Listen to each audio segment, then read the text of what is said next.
학창 시절부터 수많은 상을 휩쓸며 엘리트 코스를 밟아온 임바른. 넌 판사도 됐고 이러고 살아도 돼? 딱 커피 한 잔씩만. 하지만 어머니가 마련한 선자리에는 별다른 관심이 없어 보이는데요. 왜 판사가 되셨어요? 글쎄요.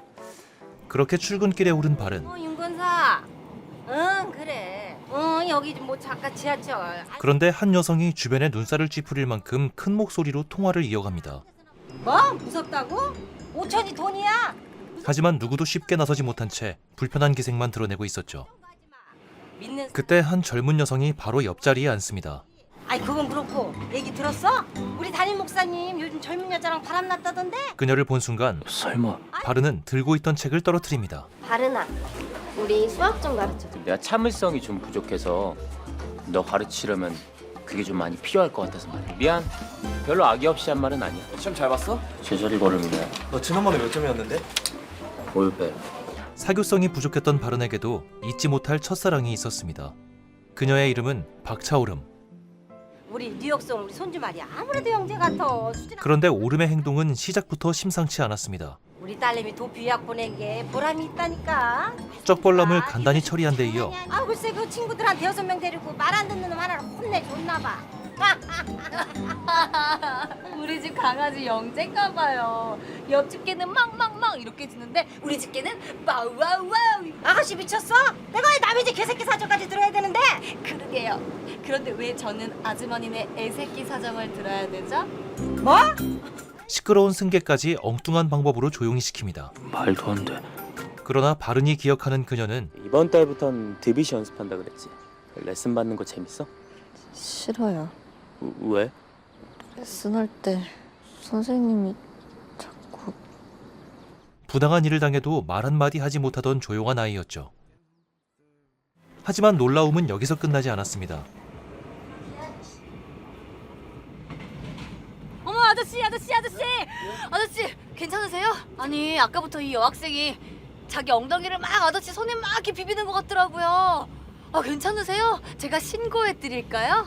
걱정하지 마세요. 제가 혹시 몰라서 동영상도 찍어놨거든요.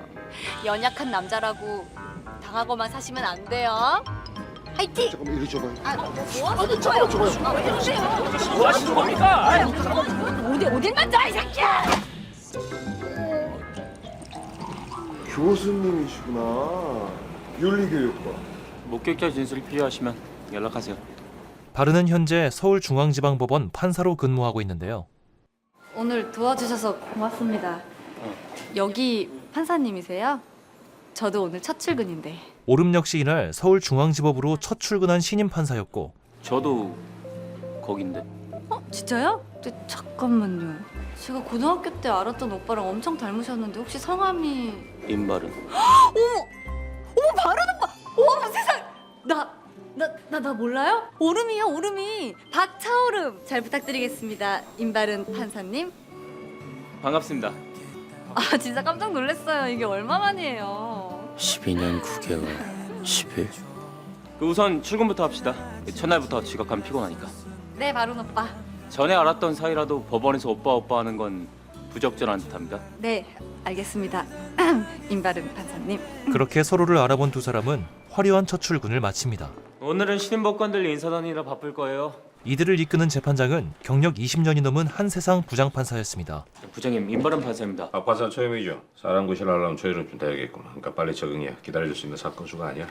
예 저... 오후 정리는 오후에 합시다. 어차피 오전에는 뭐 인사동이라고 바쁠 테고. 그리고 궁금한 거 있으면 저 임 판사한테 물어보고. 뭐 나가봐요. 이어서 이도현 실무관과도 인사를 나누는데요. 청사 출입용 지문 등록은 1층 종합사원실. 지문은 왼손, 오른손, 엄지든 검지든 상관없습니다. 결제용 도장 아직 안 파셨으면 길 건너 골목 안 세 번째 집이 딴 집보다 5,000원 더 쌉니다. 지문 등록부터 하고 오시는 게 좋을 겁니다. 신분증 깜빡하시고 스크린도어 밖으로 나가시면 아는 사람 만날 때까지 다시 못 들어옵니다. 네 예. 저... 1층 종합사원실. 네. 저... 캐비넷 세 번째 단이요. 네. 이실무관! 강제 집행정지 기록, 왼쪽 두 번째 무더기, 의료사건 기록 및 누가 묻기도 전에 필요한 정보를 짚어내는 뛰어난 실무관이었죠. 본격적인 업무를 시작하려던 순간 첫날부터 예상치 못한 문제가 터집니다. 오름이 지하철에서 성추행범을 붙잡는 모습이 담긴 영상이 인터넷에 퍼진 것이었죠. 누가 나한테 전화를 하죠? 아주 그냥 법원 역사에 길이 남겠다 그냥. 어떻게 첫날 출근부터 사고를 쳐? 부장을 첫날부터 말이야 법원장실을 호출되게 만들고. 부장님, 박 판사는 여학생을 구하려고. 끼어들지 마. 아유 그냥 신고만 해주면 될 것이지 왜 나서가지고 일을 시끄럽게 만들어. 그리고 그 여학생도 문제야. 아니 그렇게 짧은 치마를 입고 다니까 그런 일이 생기는 거 아니야? 에이. 오름은 세상의 충격적인 발언에 반박하려 하지만 이상한 짓을 하는 추행범이 문제라고 생각합니다. 어디서 말대꾸해? 그럴 틈조차 주어지지 않습니다. 여자는 여자로 태어나는 게 아니야. 여자로 만들어지는 거지. 노력을 해야 여자다운 여자가 되는 거야. 알아? 예? 예? 이후 바르는 친하게 지내는 정 판사를 찾아가는데요. 강원 최고의 엘리트 우리 임바른 판사님께서 어인일로 우리 한 부장님 대체 어떤 분이지? 정보를 얻으시겠다. 야, 네가 당원의 정보통화인이야. 바르는 그에게 한세상 부장 판사에 관해 묻기 시작합니다. 승질이 불같아서 그렇지 악의는 절대 없으셔. 알고 보면 진짜 순수한 분이라니까. 다만 법정에서는 조금 위태위태한 게 있어. 아니 왕고 지금보다는 번호표라도 붙이고 상대방해주고 사본도 같이 내야지. 이렇게 휙 던져주면 뭘 어쩌라는 거예요? 야 갖다 주세요. 아예 안돼 앞으로 줘. 저기 부러질 생각도 없어. 저기 다시 집어넣어. 아유 어서 희죽이 죽고 지랄이야. 주둥이를 확 찢어버려 그냥.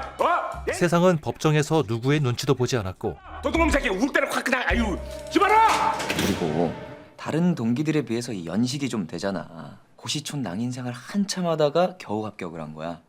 보기 드문 지방대 출신으로 학벌과 인맥보다 재판을 중요하게 여기는 인물이었죠. 완전 마이웨이. 그런데 다음 날 바른 오빠, 아이고, 임 판사님! 눈에 띄는 옷을 입고 출근한 오름. 튀는 사람이 버티기 힘든 조직이라셨죠? 제가 한번 버텨보겠습니다. 높고 단단한 벽과 그 벽에 부딪혀 깨지는 달걀이 있다면 저는 언제나 달걀 편에 서겠습니다. 너무 거창한가요? 낡은 분위기에 맞서겠다며 도전장을 내밉니다. 의료 과오 사건?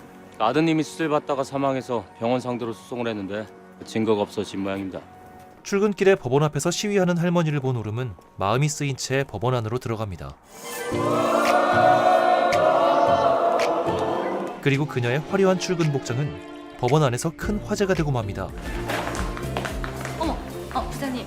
아 여기가 어디라고 이렇게 옷차림이 막 치마도 짧고 이게 지금 뭐 하는 짓이야? 아니 판사로서 이게 이제 옷차림이 가당키나 이렇게 막 화려하고 막 치마도 짧고. 법관 윤리 강령에 치마 길이 규정이 있나요? 부장님이 너무 싫어하시는 것 같으니까 얼른 조신한 옷으로 갈아입고 오겠습니다. 옷을 몇 개씩 갖고 다녀? 쟤? 오름은 곧바로 옷을 갈아입고 돌아오는데요.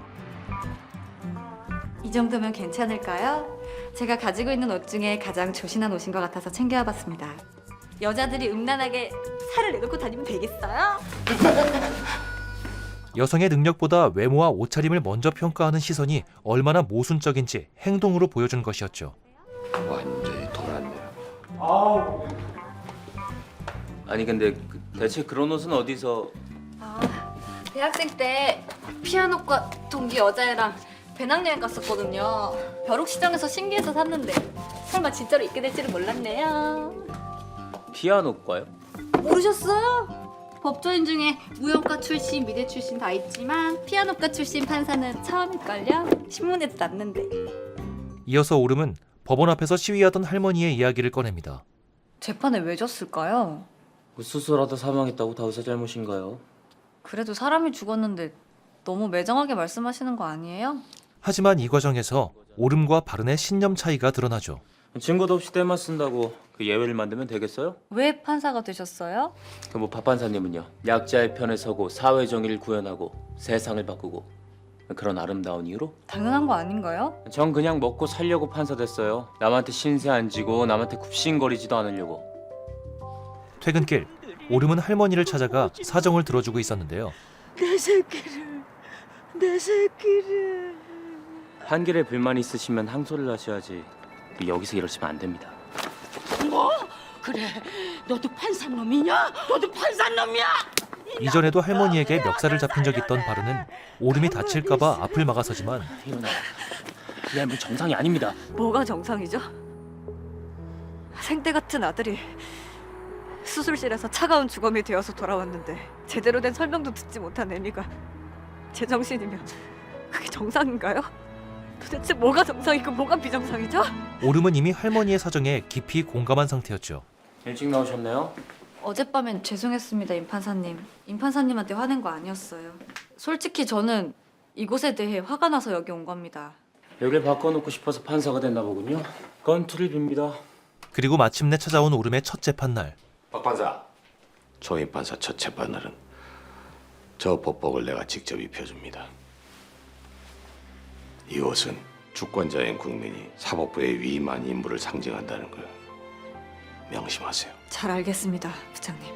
그녀는 무거운 법복을 입고 판사로서 첫 발을 내딛습니다. 그러나 재판장은 생각보다 훨씬 혼란스러웠습니다. 사장님 나빠요. 배 왜 안 주세요? 나쁜 새끼세요. 욕 잘하네. 저마다 처한 사정이 달랐고 각자의 입장 역시 절실했죠. 뭐가 잘났다고 아파트 비례를 폭로해서 이 꼴을 당하나 싶고. 제 아이 나빠요. 심장이 나빠요. 돈이 필요해요. 재판할 때마다 수명이 줄어들 것 같아요. 오름에게는 모든 재판이 너무나 깊이 다가왔습니다. 다 갚았습니다. 하늘의 맹세코 다 갚았습니다. 갚긴 뭘 갚아? 근데 할머니, 그 돈을 다 갚으셨으면 차용증을 돌려받았을 텐데. 그냥 다 갚았으면 됐겠거니 했는데 이자가 덜 들어왔다는 둥, 뭐가 빠졌다는 둥, 이어진 오후 재판에서도 오름은 원고인 할머니의 사정에 마음이 쓰입니다. 어떤 달은 월말에 돈 한 푼 없어 이틀을 굶었습니다. 다음 재판에서는 피고 측 변호인을 알아보고 인사하는 실수까지 저지르죠. 그 옷을 입은 의미를 전혀 모르는구만. 어? 제가 뭐 잘못했나요? 그러니까 아까 시공사 측 변호사한테 인사했죠. 연수원 때 교수님이셨어요. 제가 제일 존경하던. 그 방청석 맨 뒷줄에 쭉 앉은 분들 그 누군지 알아요? 시공사랑 싸우는 주민들. 그리고 오늘 재판 내내 표정 관리 안 되던데 여기 극장 아닙니다. 바른이 이를 지적하자 오름은 사람의 아픔에 공감하는 것이 왜 잘못이냐고 반문합니다. 이 옷을 입으면 사람의 마음은 지워야 되는 겁니까? 뭐 사람의 약점은 지워야죠. 저는 사람이면서 동시에 판사일 겁니다. 다 제 일처럼 여길 겁니다. 어차피 판사 오랜 못하겠군요. 뭐라고요? 거리 유지를 못하면 판사를 계속할 수가 없어요. 네, 윤실무관님. 다름이 아니고 재판 기록 조금만 더 일찍 올려주셨으면 좋겠어서요. 오름에 넘치는 열정으로 실무관의 업무는 걷잡을 수 없이 늘어나고 어제 접근한 걸 벌써 검토해요? 네, 돈 다 갚았다는 할머니 마음에 걸려서요. 냉정하지만 계약서 제대로 안 쓰고 차용증 제대로 안 돌려받는 거 그 가스 안전국 외출하는 것처럼 본인 잘못입니다. 진실이 뭐든 서류 없으면 난 모른다. 그러면 판사가 왜 필요하죠? 두 사람의 의견은 또 한 번 엇갈리게 됩니다. 그 기록 우리 부 사건이 아니네요. 네, 그 1인 시위하는 할머니 사건이요. 판결문 송달된 데가 새빵살이 할머니 집인데 받아서 사인한 사람이 집주인 아들, 대학생이에요. 항소 기간이 지났어도 본인 책임이 아니면 항소권 회복 청구를 할 수 있겠네요. 그 증거도 없이 다 갚았다는 말뿐인 사건 한참 들여다보고 계장님 도서 작성 참견하고 남의 사건에서 구멍 찾아냈다고 좋아하고 있고 하고 싶은 말씀이 뭐죠? 본인 사건 구멍 안 나도록 하는 게 먼저라는 말입니다. 마음에 걸린다는 이유로 다른 부서의 사건까지 들여다보는 오름이 바른은 불안하기만 합니다. 이런 식이면은 저희 일 못합니다. 윤지영 실무관 요새 매일 야근하고 있는데 혹시 아십니까? 그 당사자들이 아무렇게 낸 서류들 일일이 번호 붙여서 정부로 받아주자고요. 근데 그걸 왜 실무관이 야근하면서까지 해줘야 됩니까? 오름이 선의로 나선 일이었지만 지나친 개입으로 실무관의 업무는 늘어났고 판사님들은 훌륭한 고위공직자라서 그래 거룩하겠지만은 그 모르겠어요. 저희 구급 출신들은 그렇게까지 못하겠습니다. 윤지영이 걔 속옷이 착해가지고 뭐 시키면 시키는 일 다 합니다. 근데 그거 아십니까? 걔 싱글맘인 거. 퇴근할 때 법원 유치원에서 5살 된 애 데리고 그렇게 집에 가야 됩니다. 그래서 야근 안 하려고 진짜 숨도 안 쉬고 일만 합니다. 숨 좀 쉬게 해주십시오. 박 판사! 네? 어젯밤에 그 돈 다 갚았다는 할머니한테 전화했어? 제가 확인하고 싶은 게 있어가지고. 아니 당신이 판사야! 솔직히 상대방은 경험 많은 사채업자 같은데. 사용증 하나 달라고 믿고서 이 주민한테 돈 빌려주는데 그 사람이 경험 많은 사채업자야? 그 아무것도 모른다는 할머니가 박 판사 전화 받고 바로 상대방한테 전화해서 뭐라고 했는지 알아? 그 젊은 여자 판사 내 먼 친척이야. 아유 쓸데없이 고집 부리지 말고 소송 취하해. 계속 고집 부리면 한 푼도 못 줘. 그 전화 받자마자 그 상대방이 민원실 찾아와가지고 저 울고 보고 난리야! 한쪽의 말만 믿은 탓에 잘못된 판단까지 내리고 말았습니다. 오름은 자신의 정의감이 오히려 누군가에게 피해를 줄 수도 있다는 사실을 깨닫습니다. 분위기 왜 이렇게 건조해?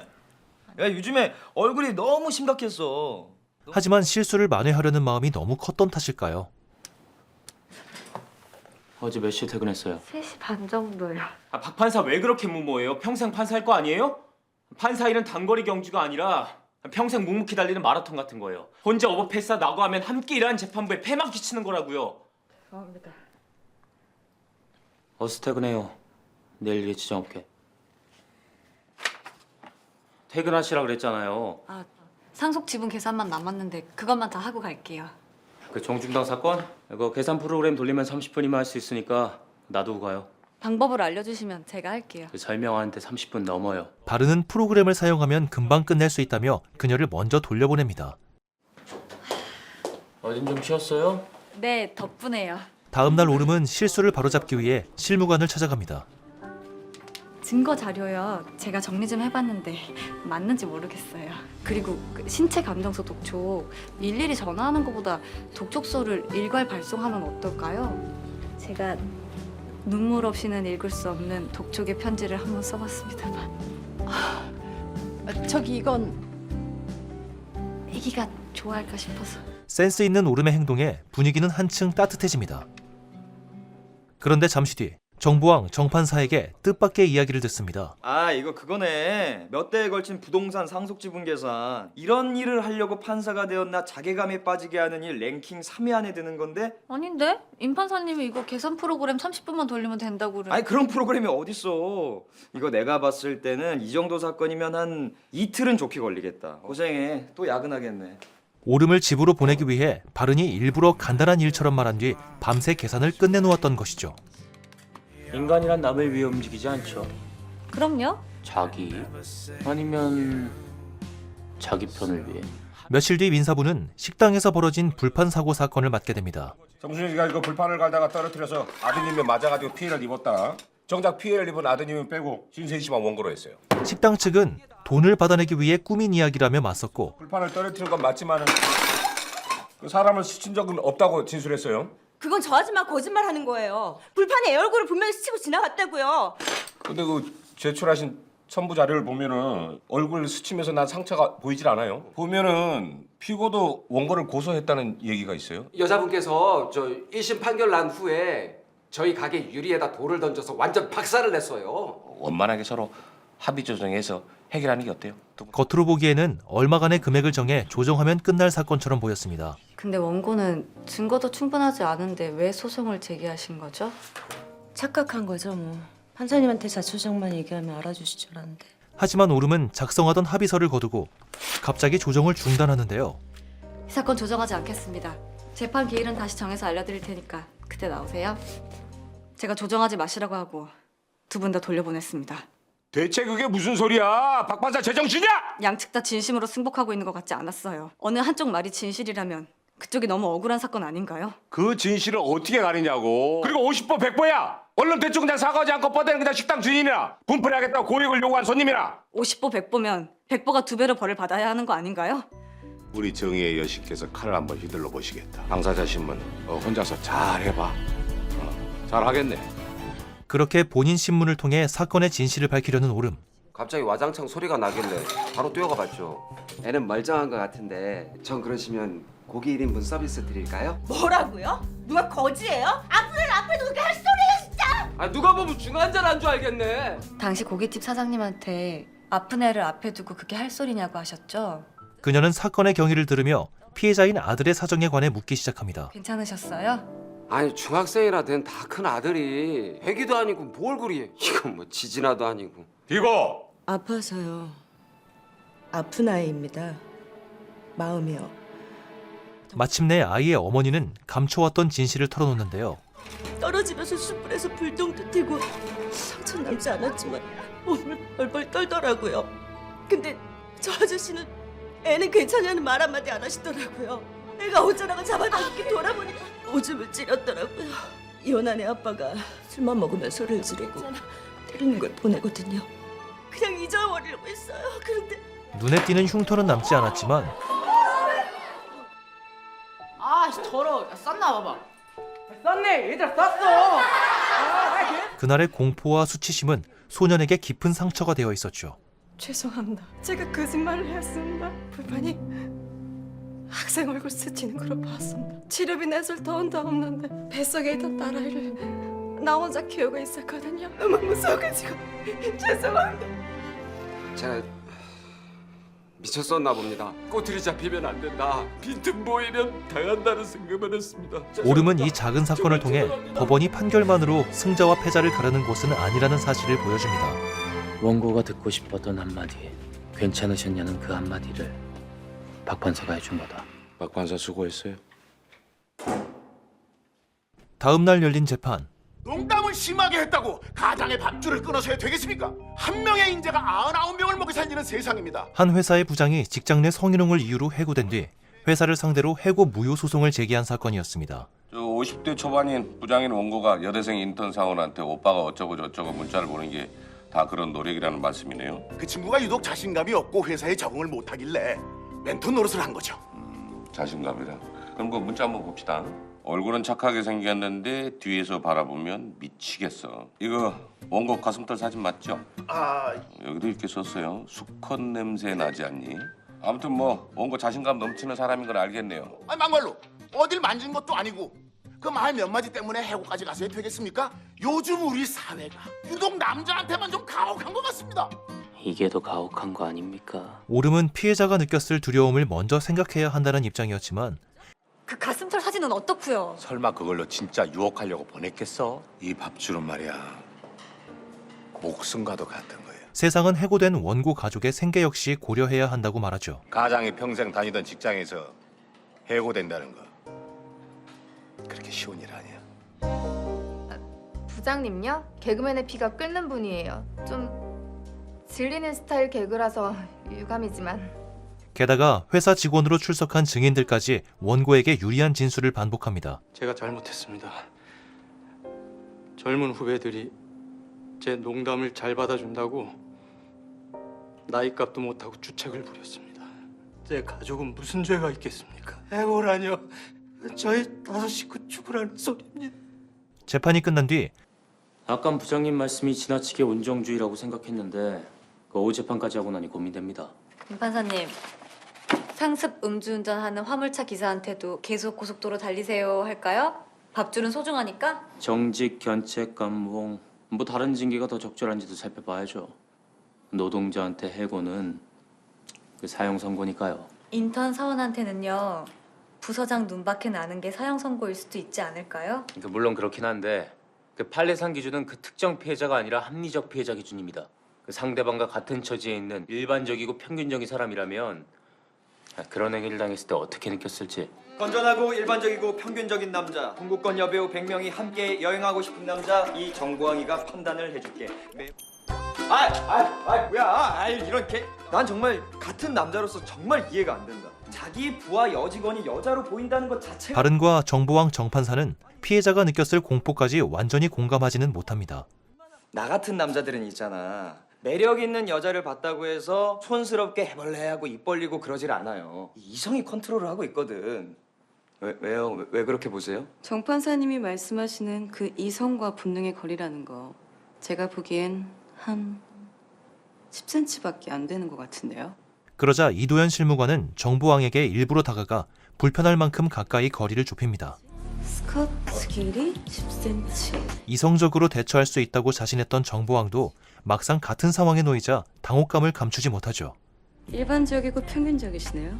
직접 겪어보지 않고서는 피해자의 감정을 쉽게 판단할 수 없다는 것을 보여준 셈이었습니다. 그 일을 계기로 바르는 비슷한 사례들을 더욱 살펴보기 시작합니다. 다음 날 피해 인턴에 대한 증인 신문이 이어지는데요. 기재출한 진술서에 기재한 내용 모두 사실이죠? 네. 다음, 증인의 남자친구가 SNS에 증인이 받은 메신저 내용을 올리게 되면서 이 사건이 알려지게 된 거죠. 그래서 회사가 원고를 해고하게 된 거고, 맞죠? 네, 재판장님 이상입니다. 자기들이 해고해놓고는 지물이 저기 전부야. 바르는 회사가 처음부터 이 소송에서 패소하려 했던 것은 아닌지 의심하기 시작합니다. 원고 측 반대 신문하세요. 원고가 평소 증인한테 회사 생활을 잘하려면 남자 못지않게 털털하고 강인해야 한다고 조언을 많이 해줬죠. 네. 원고는 그런 취지에서 일부러 증인에게 좀 이렇게 센 농담도 걸고 했다는데 뭐 그런 거 아닌가요? 그건 말고도 밤마다 메신저로 자꾸 이상한 말씀들. 그럼 그 내용을 증거로 제출했나요? 왜 기록엔 안 보이죠? 징그러워서 바로 지워버려서 남아있지. 게다가 증인이 관련 증거까지 없애면서 재판은 점점 원고에게 유리하게 흘러갑니다. 원고 밑에서 차장으로 일하고 있죠. 회사 내에서 원고의 평가는 어떻습니까? 탁월한 실적으로 회사 성장에 크게 기여한 일꾼입니다. 이어 증인으로 나선 여성 상사는 직장 생활을 하려면 어느 정도는 타협해야 한다고 말하고 요즘 젊은 여직원들이 사소한 일로 울고불고 하는 건 조직의 단합을 해치는 일입니다. 결국 피해 인턴은 참았던 눈물을 터뜨리고 맙니다. 그 모습을 지켜보던 오름은 과거 피아노 선생님에게 성추행을 당했던 기억을 떠올립니다. 기특하다 우리 오름이. 피아니스트로도 대성하겠어. 여자로서도 아주 예쁘게 크겠고. 존경하는 재판장님, 변론을 종결해 주십시오. 변론 종교? 상대 쪽은 전혀 반대 신문도 안 하고 방치하는데? 내가 이 프로야구를 좋아하는데 아주 가끔은 말이야 짜고 치는 고스톱 같은 경기가 있다란 말이지. 세상에 짜고 치는 소송 같다는 의심을 드러내자 오름과 바르는 사건을 처음부터 다시 분석하기 시작합니다. 일단은 부장님 말씀이 딱이네요. 그런데 야 이거 다 짜고 치는 고스톱 아니야? 어? 해도 해도 너무하네 정말. 그 얘기는 벌써 다 끝났다. 왜 굳이 해고까지 해놓고 지금 모아서? 왜 이렇게 복잡하게 짜고 치는 거냐? 하고 싶지 않은 해고를 굳이 했다면 누군가한테 보여주기 위해서? 판사님들 말씀하시는데 죄송합니다만 네. 요즘 TV만 틀면 요란하게 나오는 화장품 광고 피고회사 작품일걸요? 진짜요? 아니 화장품 회사면 당연히 여성 소비자들을 신경 쓸 거고 SNS에 각 분야별로 성폭력 폭로하는 거 이슈잖아요. 인턴 사원 남친이 흥분해서 뭐 좀 올린 것 같던데 사건 초기에. 세상에 그렇게 된 거 맞네. 시끄러우니까 울며 겨자 먹기로 일단 해고부터 시켜놓고 해고 무효 확인 소송에서는 일부러 질마음으로 무성의하게 대응하고 손 안 대고 코 풀기? 시원하게.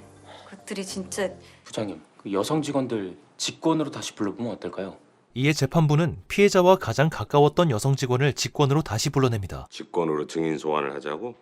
4번이요. 자꾸 뒤돌아보든? 오늘은 직권 증인 신문이라 재판부가 먼저 궁금한 것들을 물어보고 나중에 양측 대리인이 질문하도록 하겠습니다. 아셨죠? 피해자를 빼고서는 부서 막내시죠? 저 나이 차이가 얼마 안 나는 피해자와 제일 친하게 지낸 직원일 것 같은데. 하지만 증인은 이전과 똑같은 답변만 반복하는데요. 피해자한테 보낸 메시지 내용하고 사진 보셨죠? 죄송하지만 저기 메시지 내용을 좀 읽어주실 수 있을까요? 판사님 어떻게 저런 거를 읽어요? 그러나 부장이 보낸 메시지를 직접 읽어달라는 요청에는 차마 입을 떼지 못합니다. 부장님이 인턴에게 보낸 문자는 평소 가볍게 하시던 농담에 불과하시지요? 라는 질문에 네 라고 답하셨길래 가볍게 읽어주십사 부탁드린 건데 증언 씨 혹시 본인 기억과 다르게 답하셨더라도 증인 신문이 다 끝나기 전까지 정정하시면 처벌받지 않습니다. 같은 여성인 차장님도 원고가 하는 농담에는 그냥 가볍게 웃음으로 넘겼다고 증언하지 않았습니까? 같은 여성이요? 여성 최초 임원을 바라보며 승승장구하는 차장님이요? 신입 남자 직원들 엉덩이 툭툭 치고 다니시는 분이요?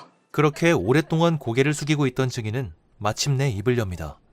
지난주에 회사에 와서 한 말 있죠. 증언을 잘해야 부장이 살아난다. 부장이 죽으면 부장 라인인 너희들도 다 죽는다. 인턴을 완전히 사이코로 만들어야 된다고요? 회사에서 직원들에게 모두 같은 진술을 하도록 강요했다는 정황이 드러난 것이죠. 더구나 증인 자신도 인턴 시절 같은 부장에게 추행을 당했으며 당시 받았던 노골적인 문자까지 지금껏 보관하고 있다고 밝힙니다. 남들 눈피해 엉덩이 콱 쥐고 지금이라도 고소장 낼 겁니다. 강제 추행으로.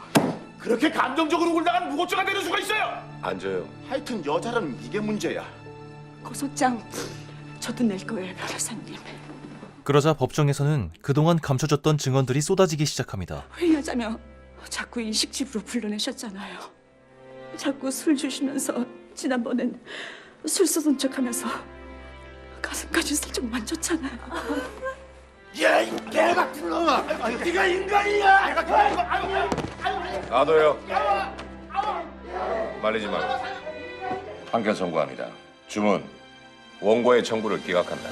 결국 원고의 해고 무효 청구는 받아들여지지 않습니다. 그렇게 재판이 끝나고 며칠 뒤 제가 사람들 개떼같이 몰고 갈게요. 임 판사님, 이따 민사실무 연구회 가실 거죠? 오름은 바른을 세미나에 데려가기 위해 끈질기게 설득하는데요. 홍지 판사님이 직접 전화까지 하셨는데 언제 거기랑도 친해졌어요? 여기도 사람 사는 데인데 응? 수다도 좀 떨고 그래야죠. 아이 뭐 워낙 개인주의자이신 거 알지만 배석 소름을 배석이 몰라주면 누가 알아주나요? 결국 함께 모임에 참석하게 된 두 사람. 그러던 중 서로 양보하느라 아무도 엘리베이터에 타지 못하자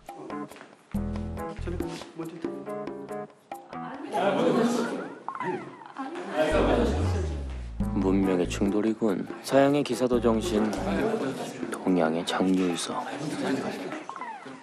아무도 안 타시면 먼저 실례하겠습니다. 오름이 당당하게 안으로 걸어 들어갑니다. 역시 그녀를 막을 수 있는 사람은 없었죠. 그렇게 참석한 세미나에서 방금 소개받은 성공충 부장님. 성공충. 두 사람은 성공충 부장판사를 만나게 됩니다. 왠지 모르게 성공충이 마음에 들지 않는 발은 필요할지는 모르겠습니다만은 혹시 이것만큼은 꼭 질문해야겠다는 분. 그러던 중 우연히 바른에게 질문이 돌아오는데요. 발표문 중 임대차와 경매에 관한 외국 학설 판례 부분은 제 의견과 정확히 일치하는 질문이었습니다. 상세히 언급하진 않았지만 저 역시도 당연히 그 부분을 주목하고 있었습니다. 그의 뻔뻔한 태도에 바른은 기가 찬 듯 웃고 말죠. 임 판사님 죄송해요. 이런 자리 싫어하시는데 저 때문에. 뭐 이런 자리 싫어하는 건 맞습니다만 정확히 말하자면 홍 판사님 때문에 온 게 아니라 오늘 세미나에서 임 판사님 멘트가 제일 들을만 하던데요? 남존여비.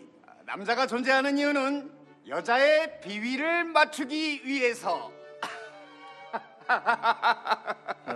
언니 많이 힘들죠? 견딜만해. 신혼여행 다녀오는 동안 판결 선고 못했다고 두고두고 뭐라고 한다면서요? 워낙 유명하시지 않니? 일 욕심으로. 이후 바른은 성공충 부장판사 때문에 홍 판사가 매일같이 야근하고 있다는 사실을 알게 됩니다. 매일 야근해. 주말에도 일한다면서요. 몸이 견뎌요? 괜찮아. 나만 그런가 뭐.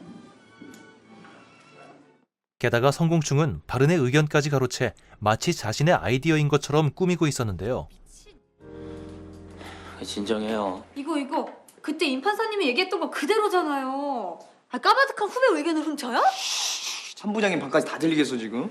성공충 부장님하고 한세상 부장님하고 연수원 동기란 말이야. 근데 알고 보면 가고 있는 길은 완전히 다른 거야. 불편한 감정을 숨기지 않은 채 출세마저 포기하고 살아가는 한세상과 달리 성공충은 윗사람의 눈에 들기 위해서라면 남의 공까지 서슴없이 가로채는 인물이었습니다. 술 기다리다 숨 넘어가겠네. 아유 그냥 끝으로 했으면 그냥 한 번에 딱 끝해야지. 뭘 세 번씩이나 계속 끝으로. 세상에서 가장 무시무시한 판사의 길을 택한 거지. 출세를 포기한 판사. 이거 이대로 지나가지 말죠. 오름은 이 일을 그냥 넘기지 말고 정식으로 문제를 제기하자고 나서는데요. 뭐 글쎄 후배 아이디어나 뺏는 그런 분이 정말 더 올라가면 되겠어요? 이건 임 판사님이 문제 제기 안 하시면 제가 문제 제기할게요. 제가 또 이런 거 그냥 못 넘어가죠. 판사님, 점심도 안 드시고 이거라도 좀 드시고 하세요. 그러던 중 임신 중이던 홍 판사는 계속된 야근으로 몸 상태까지 나빠지기 시작합니다. 부장에게 말씀드려야 하나. 곧 배도 불러올 것 같은데. 관두자. 부임 첫날 당한 것만 생각해도. 나랑 일하는 동안에는 연애니 결혼이니 그런 거 신경 쓰지 말고 일에만 전념하세요. 여판사들 말이야. 일 좀 할만 하면 결혼한다, 휴가 가고 조금 지나면 임신했다, 출산 휴가 간다. 이거 뭐 이 바쁜 민사 합의부에 전력이 절반으로 줄어버리니까 이 전투를 할 수가 없잖아, 전투를. 하지만 성공충이 앞서 내뱉은 말 때문에 자신의 상태를 제대로 알리지 못하죠. 뭐 천천히 하죠 뭐.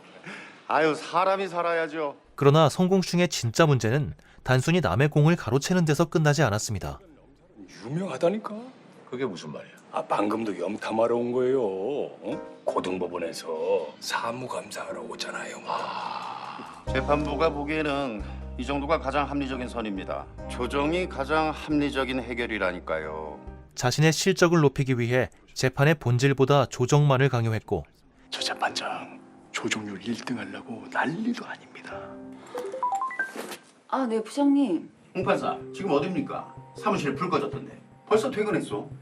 부장님, 지금 밤 12시예요. 내가 아까 보니까 11시 전에 꺼진 것 같던데 우리 집에서 법원 건물 보이는 거 알죠? 임신 중인 홍 판사에게도 밤샘 업무와 끝없는 판결문 수정을 떠넘겼던 것이죠. 결국 바르는 수석 부장에게 성공충의 문제를 알립니다. 수석 부장님, 실은 드릴 말씀이 있습니다. 같은 일이 반복되지 않도록 문제 제기를 하고 싶습니다. 임 판사는 재학 중 합격에 인간 성적 1등으로 중앙지법에 왔죠. 뒤처진 사람의 자격지심 같은 건 이해 못하겠지. 그런 건 아닙니다. 성 부장의 모자란 점들 나도 잘 압니다. 하지만 수석 부장은 오히려 성공충을 감싸며 바른을 나무라는데요. 앞으로도 빛날 기회가 무궁무진합니다. 성 부장 같은 사람에게도 빛날 기회를 양보하면 안 될까요? 그런 사람들에게도 희망이 있어야죠. 오신 김에 나도 걱정되는 일을 하나 말씀드릴게요. 박 판사 인터넷에서 아주 유명 인사가 됐더군요. 동문 앞에서 1인 시위하던 할머니 항소권 회복 청구를 했더군요. 박 판사가 중간에서 알선한 거라는 말이 들리던데. 순수하게 그 할머니를 도와드리려는 마음에 법관 윤리강령 제5조 제2항 법관은 타인의 법적 분쟁에 관여하지 아니하며 다른 법관의 재판에 영향을 미치는 행동을 하지 아니한다. 오름이 관여했던 1인 시위 사건까지 들먹이며 다시는 문제를 제기하지 못하도록 은근히 압박합니다. 어떻게 됐어요? 결국 이 일을 묻어두기로 한 바른. 제가 그냥 없던 일로 하자고 했습니다. 그게 무슨 말씀이에요? 내 의견 베낀 거 그다지 유쾌하진 않지만 그렇게라도 구차하게 출세하겠다는데 굳이 정색하고 나설 의욕도 안 생기네요. 지금 더 심각한 문제는 홍은지 판사님이에요. 성 부장님은 자기 출세 욕심 때문에 배석을 비인간적일 만큼 쥐어짜고 있다고요. 남의 재판부 속사정을 함부로 판단하기는 어려운 거 아닙니까? 하지만 오름은 어떻게든 홍 판사를 돕겠다며 나섭니다. 전 가만히 있을 수 없습니다. 가만히 있지 않으면 어떻게 한다는 거죠? 뭐 시정이 안 되면 연판장이라도 돌려야죠. 그건 집단행동입니다. 집단행동을 주도하는 건 심각한 문제가 될 수 있어요. 동료가 비인간적인 대우를 당하는 걸 막을 수만 있다면 전 무슨 일이든 할 거예요. 전 절대 가만히는 못 있겠습니다. 내 말 들어 박채오름! 네가 다쳐 그런 짓을 하면 법원을 바꿔놓고 싶어서 판사가 됐다며. 그럼 살아남아. 먼저 살아남으라고 서두르지 말고! 그러자 바른은 조직을 바꾸고 싶다면 우선 그 안에서 살아남아야 한다고 큰소리치죠. 그런데 성공충은 또다시 홍 판사를 부장실로 불러세웁니다. 더 자세히 쓰라고 내가 몇 번을 얘기했어! 죄송합니다, 부장님. 다시 써봐. 몸과 마음이 모두 지친 홍 판사는 결국 홀로 옥상으로 향합니다. 부장실에 더 이상 불려가지 않아도 되겠지? 언니? 그녀를 발견한 오름은 곁에서 위로하며 어떻게든 도움을 주려 하는데요. 오늘 오후에 방과 내고 나랑 어디 놀러 갈까? 오름아, 어떡해. 하지만 긴장이 풀린 홍 판사는 갑자기 하혈하며 쓰러지고 결국 뱃속의 아이를 잃고 맙니다. 차오름은 더 이상 이 일을 개인의 불운으로만 넘길 수 없었습니다. 그녀는 성공충이 홍 판사의 인권을 침해했다는 내용의 문서를 작성하고 징계를 요구하는 서명을 받기 시작합니다. 배석 판사의 인권을 침해하는 성공충 부장을 징계하라? 지금 뭐 하자는 거야? 부장을 내쫓겠다고 서명이라도 하겠다는 거야? 홍은지 판사 유산했답니다. 내가 저 수석 부장 만나서 얘기해 볼 테니까 돌출 행동하지 말고 여기 차분하게 기다려. 부장님도 가만히 있으라고만 하시네요. 또 찢으세요. 저는 포기하지 않습니다.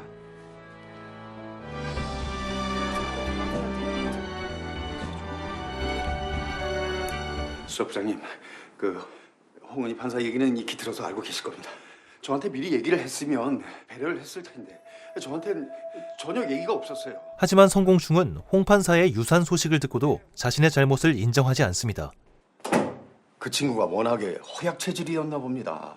저는 상상도 못했습니다. 전국 판사들 중에서 그 정도 일 안 하는 사람이 어디 있다고 이런 난리를. 임신 중이었다면서. 제가 알 수가 있어야죠. 부장한테 얘기를 안 하는데. 솔직히 요즘 젊은 판사들, 그 중에서도 여판사들 사명감도 없고 책임감도 없고 이건 뭐 그냥. 가봤어? 예? 가봤냐고. 어딜 말입니까? 어디? 그러자 한세상은 지금은 자신의 억울함보다 홍 판사의 상태부터 살피는 것이 먼저 아니냐며 일침을 놓죠. 아닙니다, 형님. 당신 배석한테 가봤냐고? 당신이랑 같이 일하다가 하이라고 쓰러진 당신 배석! 한편 바른은 서명을 받으러 다니던 오름의 앞을 가로막습니다. 이젠 방해까지 하시겠다. 네, 틀렸습니다. 뭐라고요? 방법이 틀렸습니다. 판사는 법대로 할 때 가장 힘이 있는 겁니다. 법대로? 법원 조직법과 대법원 규칙에 따라 이 법원 판사 5분의 1 이상이 요구하면 법원장은 지체 없이 전체 판사회를 소집해야 합니다. 문제 제기할 거면 제대로 한번 합시다. 전체 메일 내가 돌리겠습니다. 전체 판사회의 소집이 필요합니다. 벌써 70명이 넘었어요. 벌써? 하지만 회의가 실제로 열리기 위해서는 또 하나의 조건이 필요했습니다. 325 나누기 2. 이 바쁜 법원 판사들이 163명 이상 출석해야 겨우 시작할 수 있어. 홍 판사 일은 안타깝게 됐습니다. 내가 선부장 열심히 하는 건 알지. 근데 말이죠. 잘해야죠. 법원은 정의로울 뿐 아니라 정의롭게 보여야 합니다. 그러나 성공충도 가만히 있지 않았습니다. 그는 병원에 입원한 홍 판사를 찾아가는데요. 부장된 도리로 마땅히 와봐야죠. 저 홍은지 환자분 손님이 찾아오셨는데요. 이 늦은 시간에요? 저 성공충 부장입니다. 제가 직접 홍 판사를 만나서 사과할 건 사과하고 오해는 오해대로 풀려고 왔습니다. 이반님, 종이 울다 겨우 잠드는데 이러시면 안 됩니다. 홍 판사, 납니다. 좀 어떻습니까? 부장님이 여기를 어떻게? 홍 판사, 난 정말 몰랐습니다. 몸 컨디션이 안 좋으면 안 좋다고 얘기를 해줘야지. 얘기를 안 하면 부장이 어떻게 아나? 괜히 남들이 오해하지 않습니까? 겉으로는 진심으로 사과하는 듯 보였지만 자신이 잘못한 것이 아니라 그녀의 상태를 몰랐을 뿐이라며 책임을 피하려 합니다.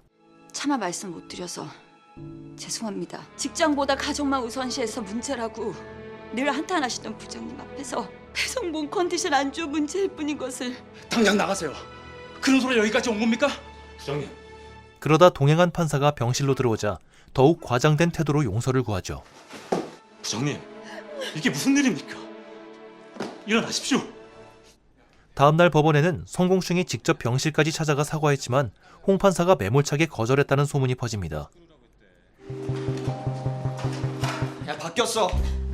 아, 뭐가요? 바뀌었어. 분위기가 완전히 바뀌었다고. 어? 부장이 직접 병문안까지 갔는데 홍 판사가 너무한 거 아니냐는 그런 말들이 많아. 같이 갔던 우배석이 지금 여기저기 소문 다 내고 있다니까. 아니 어쩜 그분은 지금 이런 분위기면은 우리 판사회의 과반수 이상 참석. 야, 그거 택도 없어 지금. 어? 야, 뭐 떴다. 야, 이거 날짜랑 시간 공지 떴네. 13일 심지어 회의 날짜마저 판사들이 재판으로 가장 바쁜 금요일 오후로 정해지는데요. 그래 이 정도는 해줘야지 슬슬 의욕이 생기지. 어디 한번 다들 붙어보자고. 한동안 잊고 있었다. 이 인간이 얼마나 또라이인지. 다음 날 두 사람은 회의에 참석해달라는 안내문을 법원 곳곳에 돌립니다. 저기 혹시 저분도 부장님이세요? 조정의 달인이셔. 옷은 맨날 저렇게 입고 다니셔도 조정을 뭐 워낙 잘하니까 위에서도 뭐라고 말을 못해요. 저기 누구 오시는데 저분도 부장님이세요?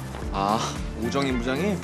아유, 와서라. 괜히 종이 낭비하지 마. 어차피 받아도 읽지도 않으실 거야. 왜요? 어떤 분인데요? 엘리트 오브 엘리트. 어렸을 때부터 수석이란 수석은 다 휩쓴 분이야. 당연히 행정처 출신이고. 그런 분이 이런 일에 나서시겠어? 처음 마주하는 부장판사들에게도 직접 눈을 맞추며 당당하게 안내문을 건네는 오름. 안녕하세요, 부장님. 하지만 성공충은 반성하기는커녕 술이나 마시고 있었습니다. 출입처 다니다 보면 어느 회사든 젊은 애들이 문제라니까. 특히 요즘 여자애들. 무슨 희한 폭탄 같다니까. 형님네 배석도 배석인데 걔랑 친한 튀는 여판사 하나가 난리라며.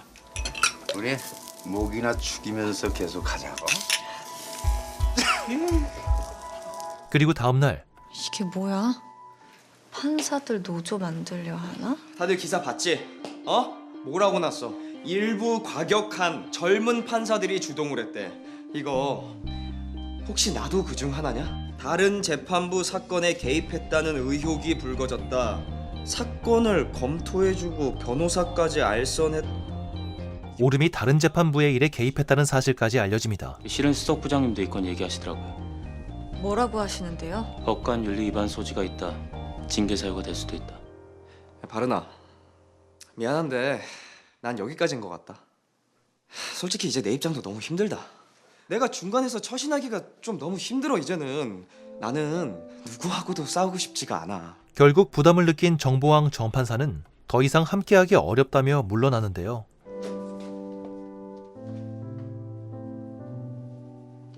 수석 부장님이 찾으십니다.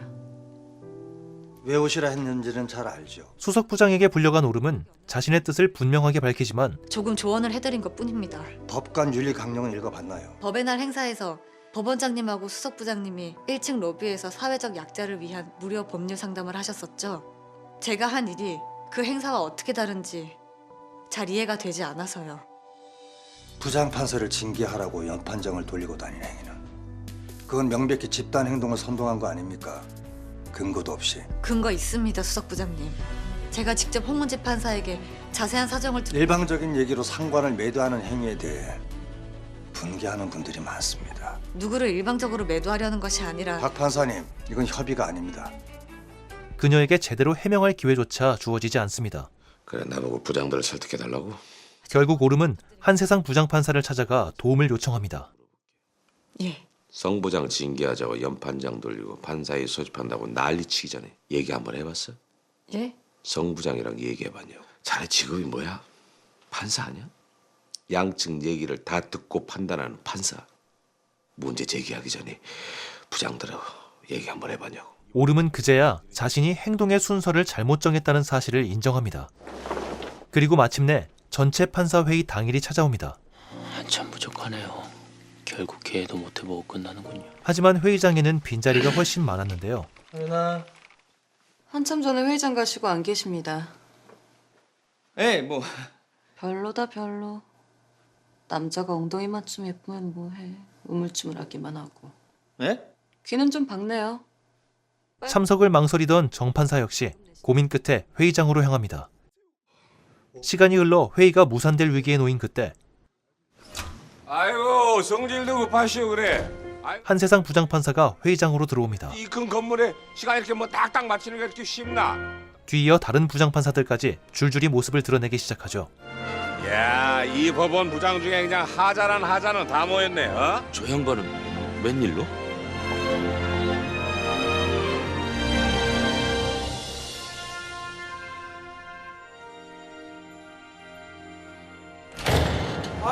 외부 기빈을 맞이하느라 바빴던 부장판사들마저 뒤늦게 회의에 참석한 것이었습니다.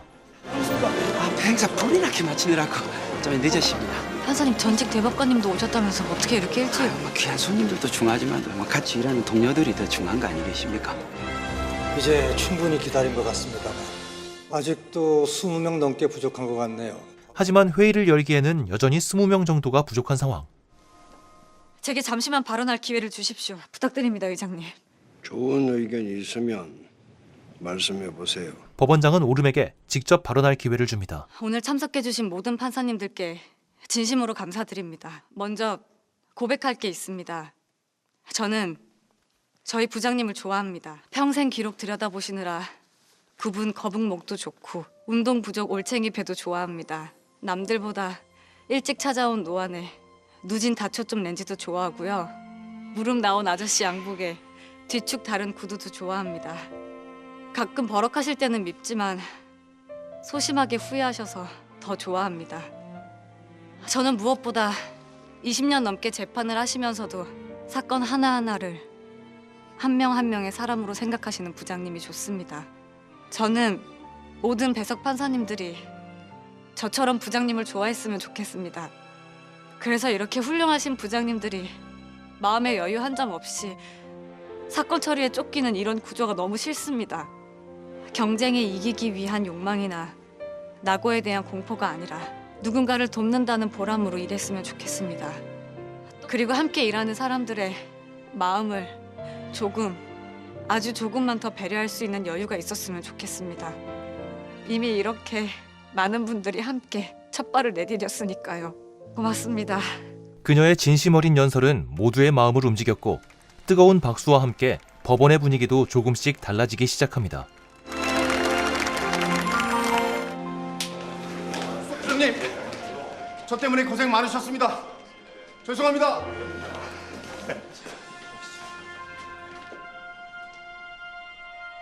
그리고 며칠 뒤 민사부에는 한 국회의원과 관련된 새로운 사건이 들어옵니다. 재판장님, 헌법과 개인정보보호법 해석으로도 인정할 여지가 있습니다. 국회의원도 프라이버시가 있고 재판받을 권리가 있습니다. 잠시 좀 쉬었다 합시다. 잊혀질 권리를 주장하는 소송이라니. 국회의원 강요안이 신문사와 인터넷 포털을 상대로 오래전 사진 한 장을 삭제해달라며 제기한 소송이었죠. 흔치 않은 사건이긴 해요. 그나저나 재판만 열심히 하는 게 이렇게 속편한 일인지 전엔 미처 몰랐어요. 마음고생 심했죠. 아니라고는 못하겠네요. 시작도 못 해봤잖아요, 우리. 그렇게 애썼는데. 거 누가 엄청 있어 보이는 말을 했었던 것 같은데 이미 이렇게 많은 분들이 첫걸음을 함께 내디뎠으니까요. 두 사람은 끊임없이 부딪히면서도 서로의 부족한 부분을 조금씩 채워가고 있었습니다. 판사님. 재판 들어갑시다. 원고 강요한 의원은 원자력만이 현실적으로 선택 가능한 대체 에너지라고 주장을 하고 있습니다. 사진에는 대학생 시절 원전건설 반대 시위에 참여한 요한의 모습이 담겨 있었습니다. 요한은 잊힐 권리를 주장했지만 언론사와 포털은 국민의 알 권리를 이유로 사진 삭제를 거부하고 있었죠. 그 사진 한 장을 굳이 삭제해달라고 하는 이유는 또 뭡니까? 사람의 생각은 얼마든지 변할 수 있는 것인데 학생 시절 사진 한 장을 가지고 원고를 공격하는 글이 인터넷에 퍼지고 있습니다. 그것 또한 국민의 표현의 자유 아니겠습니까? 그런데 강요한 의원이라는 사람 꽤 흥미로운 사람이네요. 뭐가요? 사법연수원에 수료한 후 하버드 로스쿨로 유학을 다녀왔다. 귀국 후 온라인 게임 사업에 뛰어들어 성공시키고 혁신적 사회적 기업과 NGO 활동으로도 붐을 일으킨 후 정계에 진출했다. 사업 성공의 배경에는 재력가인 처가의 지원도 큰 역할을 냈다. 어떻게 보면 전형적인 스토리죠. 학생운동의 고시 합격에 적당한 때에 돈 많은 부인 만나시고 아쉬울 것 없을 때쯤에는 정치. 저기 저 정신에서 속사정을 좀 들어봐봐. 그깟 사진 한 장에 뭐 이렇게 대단하다고들 그러고 있어. 그 시대 때 젊어서 막말로 대만 한두 번 안 해본 사람이 어딨어. 이게 40대 후반의 마스크라고? 하지만 사건 기록을 자세히 살펴볼수록 몇 가지 이상한 점이 발견되는데요. 그래요? 네. 이 사람보다 임 판사님이 훨 낫죠. 예? 강연 꼬정연으로도 인기던데 그 박판사 타입은 아닌가 봐요. 저는 저런 웃음 싫어요. 나같이 종일 시큰둥한 표정으로 앉아있는 것보단 낫잖아요. 본인이 종일 시큰둥한 표정으로 앉아있는 건 알긴 아시나 봐요. 그러던 중 오름에게 외모 칭찬을 들은 바르는 쑥스러운 듯 말을 더듬고 맙니다. 대학 시절 사진 한 장을 삭제하려는지는 잘 모르겠는데 부장님이 저보고 조정을 해보라는 것도 이 사람 속내를 알아내보라는 건데 또 막 쉬운 일이 아니고 그렇죠. 예. 횡설수설하지 마 임마. 넌 일 안 하냐? 왜 또 뭐?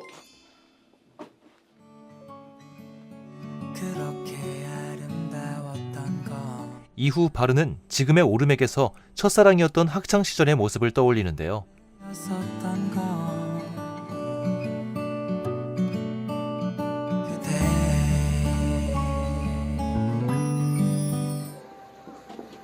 저 예고 1학년이지.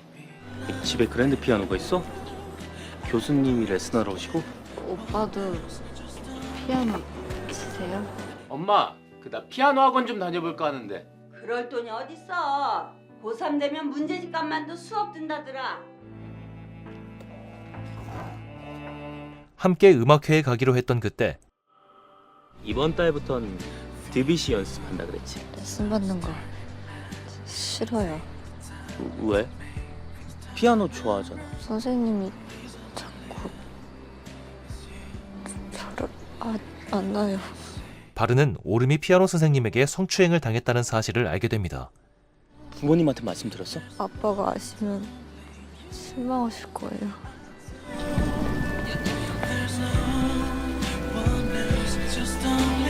하지만 당시 그녀에게 아무런 도움도 주지 못했던 바르는 끝내 마음을 고백하지도 못한 채 첫사랑을 포기해야만 했죠. 너무 빨리 끝났다. 시작도 해보지 못한 채. 그리고 다음 날 바르는 요한을 직접 만나 사진을 삭제하려는 진짜 이유를 묻습니다. 본인한테 직접 물어보시게요?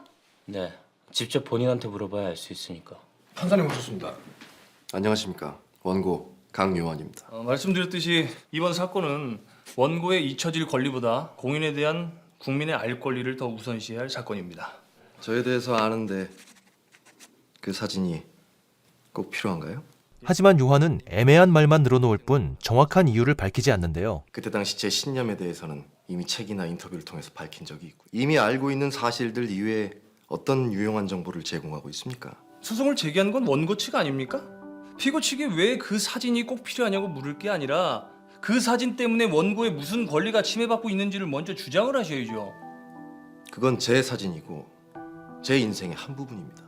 저는 그 사진이 공개되는 걸 더 이상 원치 않습니다. 그건 이미 피고 측에 전달을 했고요.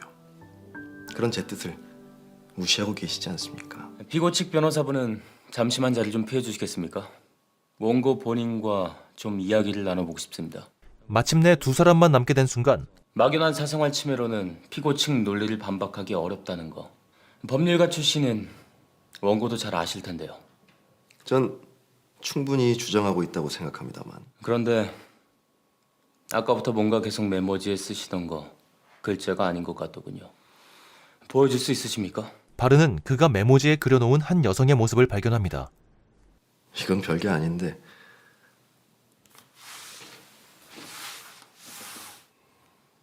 실례지만 어떤 분인지 여쭤봐도 될까요?